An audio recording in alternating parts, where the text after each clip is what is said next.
also how women in all kind of situation have to prove themselves more comparing to men. Was important to you, this aspect as well?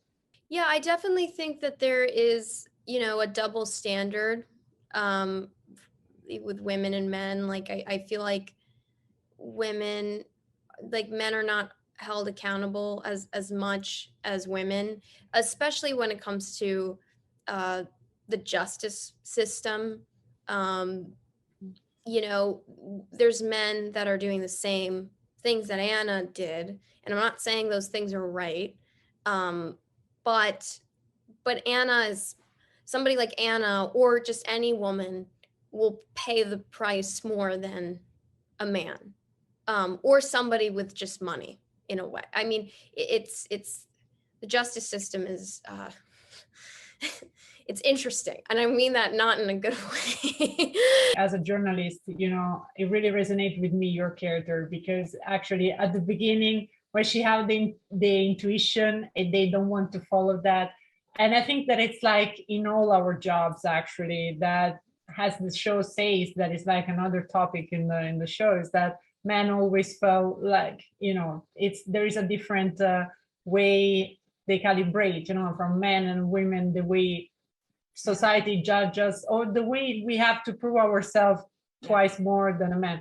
So did you actually, was something that you have in mind working on this project? Oh yes, definitely. It is so it's so much a part of what it is to be a woman working anywhere, that I think it's so familiar. We don't realize that that's not the case for men. Sometimes I've had moments when I just want to sort of exist in a filter.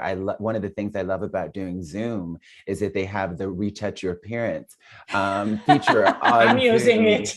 I'm not. I really should. I'm using it, girl. Get into I it. should. So, I mean, like, there's something about living in a filtered world. And so the idea of reality and perception becomes reality in a way. But when perception becomes reality, then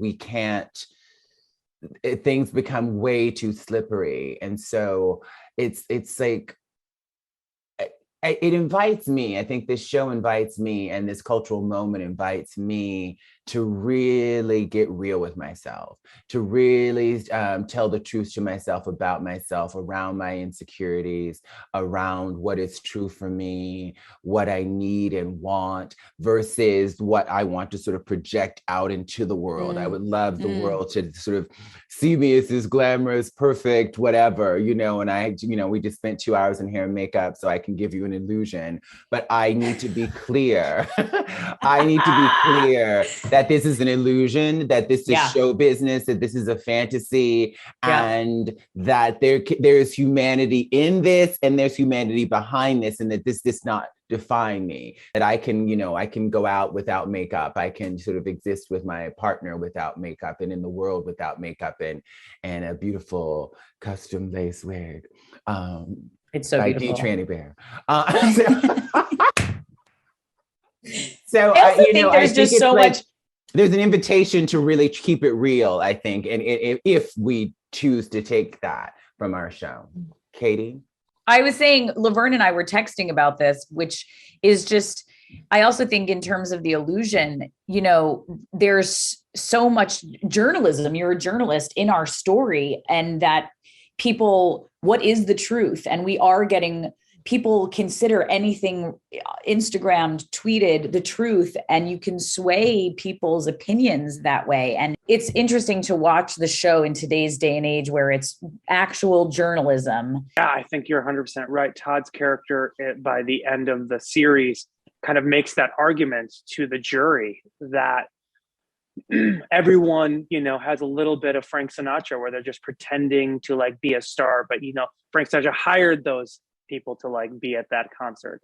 So yeah, I think we live in a world where the exterior is more important than the interior, and I think Anna Delvey is a big portion of that. And there's something sort of tragic about all of us trying to keep up with this version of perfection, that we just keep raising the bar, and none of us are there because it is impossible to be there. And so then it feels like we're all in a race that has no finish line. There's no arrival point. And that sort of like living ahead of yourself, outside of yourself, it can be detrimental. I know we all know.